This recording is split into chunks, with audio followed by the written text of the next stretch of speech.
Prayer, make me an instrument. What a perfect example of being an instrument.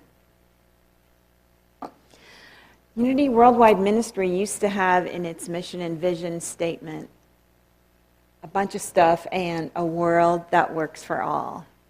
And they've moved on to another vision and mission. I cannot let that go. I love that, a world that works for all. I love it so much. I probably say it every day. It's my jam. Now, today I wanted to talk about stepping up. And I have a couple funny stories and some hopefully poignant stories to tell you. And I want to tell you, we have an opportunity to step up. Some Drake students had a grant to get some little pantries, and we're going to get one on Wednesday, a little pantry. You know, have you seen those little libraries around? We're going to have a little pantry, and our congregation will be responsible for stocking it with food for anybody who wants food. Obviously not, raw hamburger, but things that we'll keep in the little pantry. And I'm very excited about that. Every month, DMARC, the Des Moines Area Religious Council, which handles the food bank, every month they need more food. More people want food. So I'm actually thrilled that, I don't know exactly where we'll put it. It'll be somewhere probably out on the patio. And I love that thought. I know that so many people here are going to want to stock it that we'll have extra. I'm really happy about that. Now, I have been continuing to study the Book of Joy with Archbishop Desmond Tutu and the Dalai Lama. And here's a story. I have a couple stories about how to step up. The first one is not knowing but keeping going. In the winter of 1929 and 30 in India, things were tense. Among the leaders of the Congress Party, including Mohandas Gandhi, there was a lack of unity and clarity about what to do next. And people were asking Gandhi, what should we do next? He said, I do not know. I do not see any light coming. So I'm going to wait. I know that I will hear the inner voice. So he ends up waiting in silence. He waits 6 weeks. And as you can imagine, there's agitation and unhappiness between the British people and the British people who are in holding the government and the Indian people. And there's outbreaks of violence and things like that. And then, in 6 weeks, he gets a message and he decides, I'm going to go on a salt march, which means he's going to go 250 miles from his ashram to the sea to make salt, which is illegal according to the British colonial government. They wanted to keep it for only British people could make salt. And that starts civil disobedience and was one of the main things one of the main events that helped to turn the tide and ended, that was inevitable that British colonial rule would leave India and they had home rule. So the thing to remember about that is not knowing but keeping going. 6 weeks seems like a long time. I talked earlier about how, when you're waiting for a hurricane, it seems really torturesome because they tell you it's coming and you're waiting, and I am so impatient. I can't imagine, I am a very impatient person. I can't imagine waiting for 6 weeks for a message. I love this story because it's a good idea. It's a good idea not to wait until you get the call, to wait until you get the message. So, not knowing, but keeping going.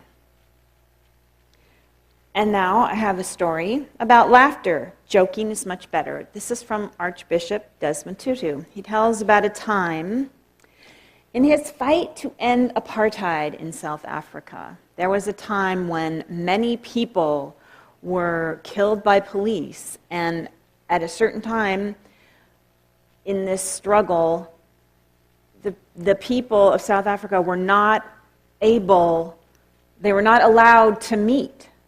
The only place they could meet were at these funerals. So the funerals became political rallies, but they were hotbeds of, as you can imagine, unhappiness. So imagine you're at a funeral, you're giving a funeral for someone who's been killed by the police. It's the only place you can meet together. It's like an unofficial political rally, and things are ready to explode at any moment into more violence, which people don't want. So what the Archbishop says is people were really angry, and it was an explosive situation. My weaponry was to use humor, especially self-denigrating humor. So he told this story, and I'm stealing the joke right from him, and I'm going to tell it to you. So God was going to make people. God had made a bunch of stuff, the earth, animals, and God, he or she, let's call her she this time, she decided she was going to make them out of clay. So she took some lovely gray clay and made a batch of people and baked them in the oven. You know how you do with clay. Only, apparently God was busy enjoying, dolphins or something, and the people burned. They turned to black cinders. But God took them out anyway, and that's how the black people were made. So then God just said, well, I'm going to be more careful with this batch. So got this beautiful gray clay again, made a bunch of people, stuck it in the kiln, not the oven, the kiln, baked them, but God was impatient, did not remember to wait the 6 weeks, got them out early, and they were brittle and white, and that's how the white people were made.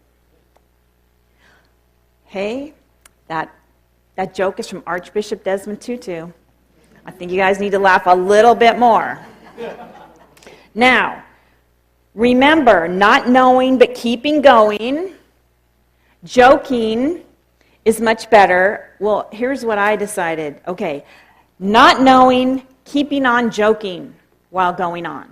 Okay, not knowing, keeping on joking. Or, as I like to say, enlighten up. Okay? Enlighten up, people. Enlighten up.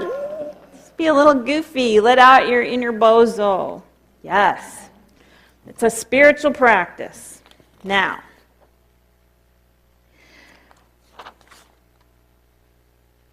I do have more jokes, so you need to pay attention till the end. But we're going to get a little serious, because 2 weeks ago I was talking about uncovering some hidden racism and overcoming some of the things that we in New Thought might do.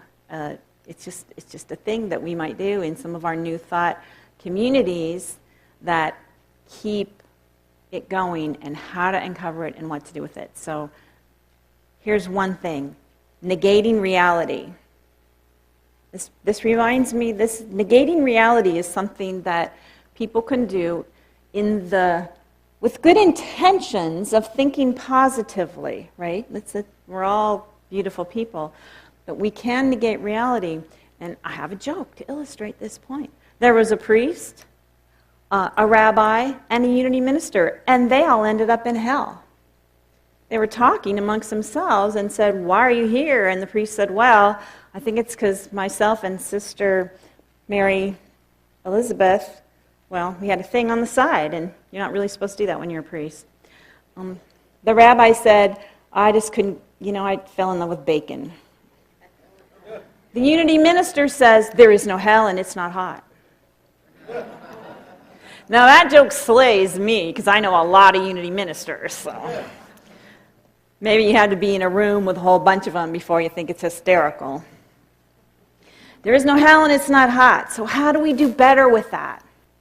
We do better with that by being present with what is. It's so much better to be present with what is.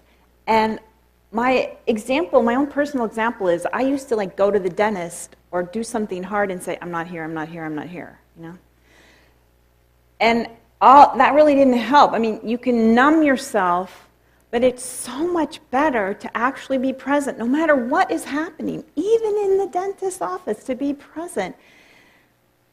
You find that there's hidden strength, it doesn't hurt as bad, it goes over faster, it's just, everything is like that. Everything is like that. Even in hell, it's better to say, wow, I'm in hell. Wow, there's some fire. I wonder what's going to happen next. I don't know, whatever it is. Whatever it is. And I know everybody here has been in their own kind of hell, right? And it's better to look at what's happening. So, it's good to visualize world peace. And it's awesome to take concrete steps toward building that vision in real time. A world that works for all. Seeing the bigger picture and emphasizing faith can be helpful and inspiring. Share what feels true to each of us, but don't let it eclipse alternate lived reality. So don't deny somebody else's pain or reality, especially if you're in the place of white privilege and you have not experienced prejudice because of your race. Now, respect humanity. That's how we do better. And put yourself in another person's shoes. Read the books about, read the stories by Nelson Mandela, and read the stories about the Dalai Lama, and read the stories about people in our country today. Be aware. Walk in somebody else's shoes. 2 weeks ago I read a letter from somebody in our congregation about what it's like to be a black person in Iowa. So, find out. Investigate. Put yourself in another person's shoes. Accept mistakes, imperfections, fallibilities, and vulnerabilities in yourself and others. That's always good advice. Accept our mistakes.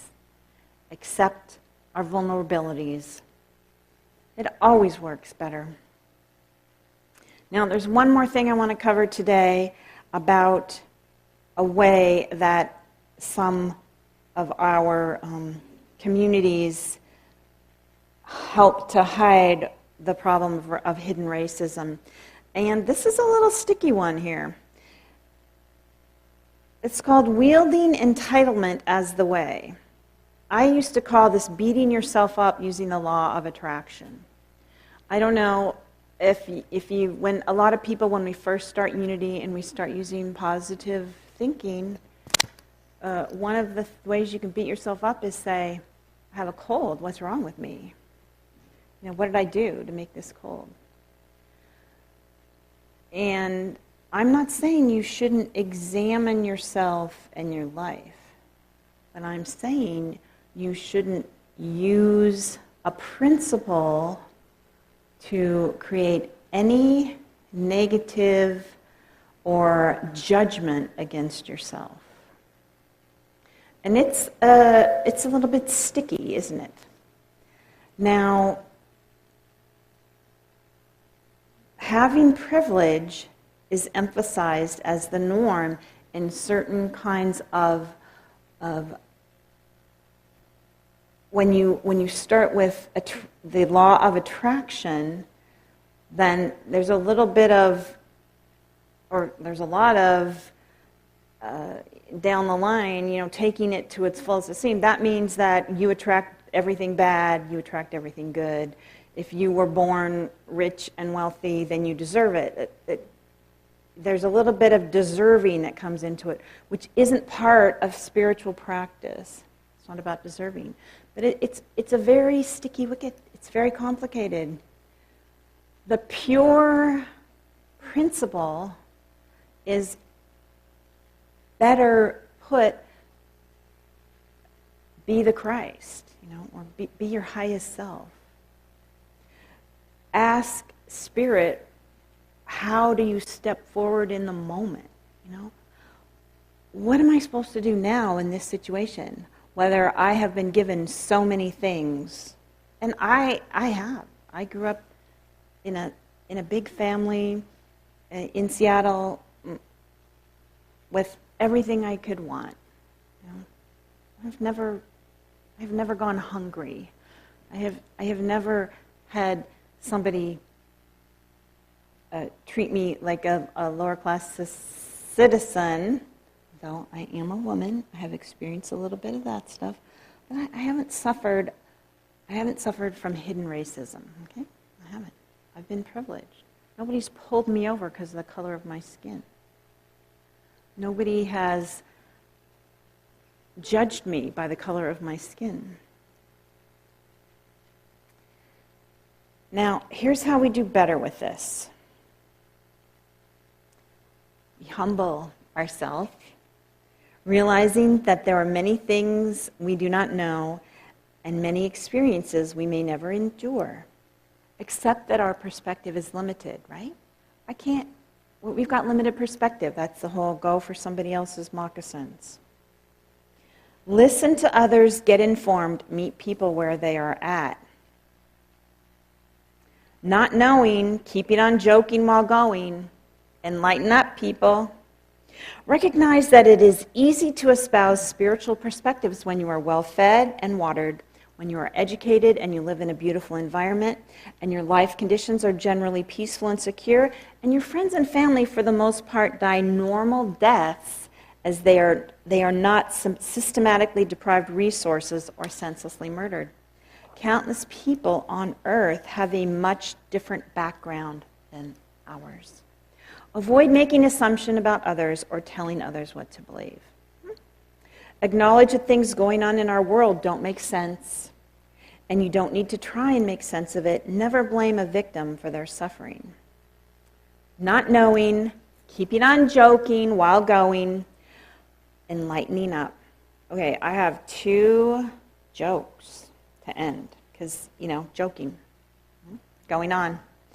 And one is a little bit, I don't know, I'm thinking, God, it sounded innocent to me, but maybe you can tell me if it seems a little bit not nice to a certain group of people. Rednecks. I'm not a redneck, so I don't know if I can make this joke, but it was on one of those redneck, happy to be a redneck things, so I'm going to pretend a redneck is saying it. What do a tornado, a hurricane, and a redneck divorce have in common? In the end, someone is going to lose a house trailer.